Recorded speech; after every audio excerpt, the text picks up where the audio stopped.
제하, 오늘은 12주차 교류 시간이에요. 대림에 대해 배워보기 전에 먼저 성경 말씀 읽어볼까요? 예수님의 탄생 예고에 관한 성경 말씀을 영상을 잠시 멈추고 읽어보아요.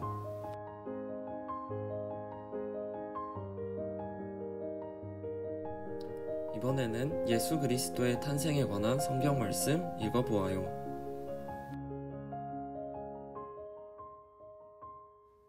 다들 성경 말씀 잘 읽었나요?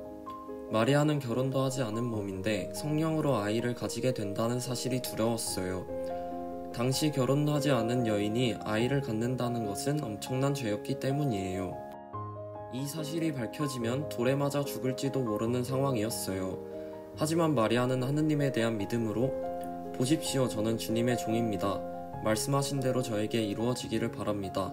라고 말하며 하느님의 뜻에 순순히 따르고 받아들여요. 요셉도 자신이 생각하지 못했던 상황에서 당황하고 겁이 났지만 다윗의 자손 요셉아, 두려워하지 말고 마리아를 아내로 받아들여라.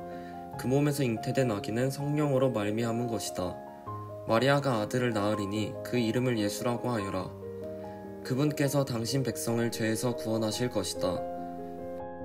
라는 천사의 말을 듣고 마리아를 아내로 받아들이게 돼요. 결국 두 사람은 믿음으로 하느님의 뜻에 순종해요. 그리고 요셉과 마리아는 아기 예수님을 기쁘게 기다리는 모습을 보여주었어요. 오늘 교리의 주제인 대림은 위의 성경 말씀처럼 예수님의 탄생과 관련이 있어요. 예수님께서 이 세상에 오시는 성탄이 얼마 남지 않았기 때문이에요. 우리는 이 4주 동안 대림시기 전례를 통해 성탄을 준비할 거예요. 첫 번째, 대림시기란 무엇일까요? 대림이란 오기를 기다린다는 뜻이에요. 도착, 도래를 나타내는 라틴 말을 번역한 것이죠. 그렇다면 누가 오기를 기다린다는 뜻일까요? 바로 예수 그리스도께서 오시기를 기다리는 것이에요. 대림시기는 다음과 같은 의미를 가지고 있어요. 첫째는 예수 그리스도의 역사적 탄생인 성탄을 기념하면서 올해 대림시기에도 예수님의 탄생을 기다리는 것이지요. 둘째는 세상이 끝날 때 영광과 권능을 갖추고 세상을 심판하러 오시는 그리스도를 기억하고 선포하는 거예요.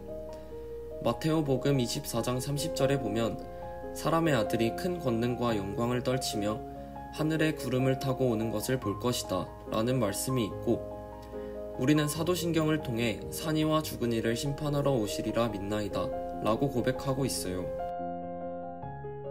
이처럼 대림시기는 예수님의 첫 번째 오심을 기념하는 성탄을 준비하고 또한 세상이 끝나는 종말에 다시 오실 주님을 기다리며 준비하는 두 가지 의미를 가지고 있답니다. 세상 끝날까지 언제나 너희와 함께 있겠다 라고 말씀하신 예수님께서는 지금도 매 순간 우리 가운데 계시며 우리를 찾아오고 계세요. 대림시기는 이렇게 매 순간 우리를 찾아오시는 예수님을 맞이할 준비를 하는 시기라고 볼 수 있어요. 두 번째, 대림시기의 특징은 무엇일까요? 우리가 매년 1월 1일에 새로운 한 해를 시작하듯이 교회 달력으로는 대림 첫 주일부터 한 해가 시작돼요. 대림 시기의 제대 앞을 보면 초 4개가 꾸며져 있는 것을 볼 수 있을 거예요. 대림초는 보라, 연분홍, 하얀색의 4개의 초로 이루어져 있는데 대림 1주에는 보라색 초, 대림 2주에는 연보라색 초, 그 다음은 연분홍색 초, 대림 4주에는 하얀색 초에 불을 켜요. 우리는 대림초에 불을 켜진 것을 보며 성탄이 다가오고 있다는 것을 알게 돼요. 초를 켤 때 가장 어두운 색깔인 보라색 초부터 불을 붙이고 점점 밝은 색의 초에 불을 켜나가요. 이것은 아기 예수님께서 빛으로 오시어 세상을 더욱 환하게 비추어 주실 날이 가까워지고 있음을 일러주며 아기 예수님을 맞이하는 우리들의 마음도 점점 더 깨끗해져야 한다는 것을 일깨워주지요. 또 대림 시기에는 제의 색깔이 바뀌어요. 오늘 미사 때 신부님께서 어떤 색의 제의를 입고 계신지 기억하나요? 맞아요, 보라색 옷을 입고 계셨어요. 보라색은 회개와 보속을 의미하는 색깔이에요. 회개는 우리가 잘못을 했을 때 뉘우치고 다시는 죄를 짓지 않겠다는 결심을 하는 것을 뜻해요. 또한 우리의 잘못을 반성하며 착한 일을 하는 것을 보속이라고 하지요.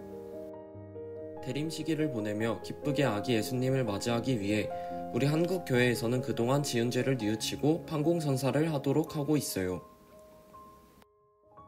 여기서 잠깐, 제의는 전례 시기마다 색이 달라지는데 각각 의미가 달라요. 백색은 그들은 하얀 옷을 입고 나와 함께 다니게 될 것이다 에서와 같이 영광, 기쁨을 상징해요. 따라서 부활, 성탄, 천사, 성모, 순교 성인 외에 성인 축일에 입어요. 홍색은 피와 열과 사랑을 상징해요. 따라서 성령 강림, 순교자 축일이나 주님의 고통과 관련된 축일에 입어요. 녹색은 생명의 희열과 희망을 상징하죠. 따라서 연중주일에 입어요. 마지막으로 분홍색은 엄격한 보석 중에 부활과 성탄의 서광을 앞둔 중간에 휴식과 기쁨을 의미해요. 따라서 대림 3주와 사순 4주에 입어요. 다시 돌아와서 대림시기의 미사 시간으로 가볼까요? 대림시기 미사 시간에는 주의 깊게 봐야 할 부분이 있어요. 우리는 대림시기에 하느님의 영광을 찬미하는 기도인 대영광송을 부르지 않아요. 대영광송은 교회가 성령과 함께 성부와 성자께 영광을 드리는 대표적인 찬미가예요. 그래서 하느님의 영광을 온 세상에 보여주러 오실 아기 예수님을 경건하게 기다리는 시기인 대림시기에는 축제의 노래와는 맞지 않기 때문에 대영광송을 노래하지 않는답니다. 그리고 대림시기가 끝난 후 성탄 미사 때부터 다시 대영광송을 불러요. 대림시기를 지내는 우리 신앙인들의 자세는 어떠해야 할까요? 4주간 지내는 대림시기는 매주 전례에서 강조하는 기다림의 자세가 조금씩 달라요. 대림 제1주일은 세상을 구원하러 오실 예수님을 깨어 기다릴 것을 이야기하고 있어요. 이때의 복음 말씀도 기다림의 끝날, 즉 예수님이 태어나실 그날에 깨어있을 것을 당부하고 있어요. 대림 2주일은 예수님의 오심을 준비하면서 우리들에게 회개할 것을 말하고 있어요. 아무 생각 없이 마냥 기다릴 것이 아니라 우리가 지은 죄들을 생각하고 뉘우치고 회개하면서 예수님을 마주할 길을 준비하라고 가르치고 있는 것이죠. 대림 3주일은 예수님께서 오실 날이 가까웠으니 기뻐하라고 알려주고 있고, 이어지는 대림 제4주일은 우리가 기다려온 분이 누구인지를 알려주며 그 탄생을 예고하기 때문에 그 기쁨이 아주 커지게 돼요. 지금 여러분은 예수님이 오시기를 어떻게 기다리고 있나요? 예수님의 탄생을 기다리는 대림 시기에 우리에게 중요한 것은 그야말로 어떻게 기다리느냐 하는 것이에요. 긴 시간을 기다리다 그립고 보고 싶은 사람을 만나게 되었을 때의 기쁨, 목표한 것을 기나긴 기다림 끝에 성취했을 때의 기쁨은 말로 표현할 수 없을 거예요. 이처럼 성탄절의 기쁨을 깊이 느끼고 싶다면 기다림의 대림 시기가 필요해요. 오늘 성경 말씀에서 마리아와 요셉은 하느님의 뜻에 순종하고 하느님의 뜻을 받아들이고 아기 예수님의 탄생을 기쁘게 기다리고 준비했어요. 요셉과 마리아가 예수님을 위해 그렇게 했던 것처럼 우리도 그 마음을 담기 위해서 무엇보다 온전히 마음을 다해 하느님께 믿음을 청하고 기도해야 해요. 매주 하나씩 대림초를 밝히면서 빛으로 오신 예수님의 탄생을 기다리는 것이죠.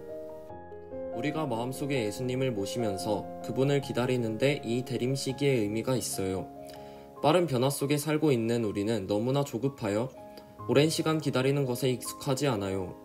이런 우리들이 이 시기 안에서 그동안 무엇을 위해 바빴고 무엇을 하느라 조급했는지 뒤돌아봐야 하지 않을까요?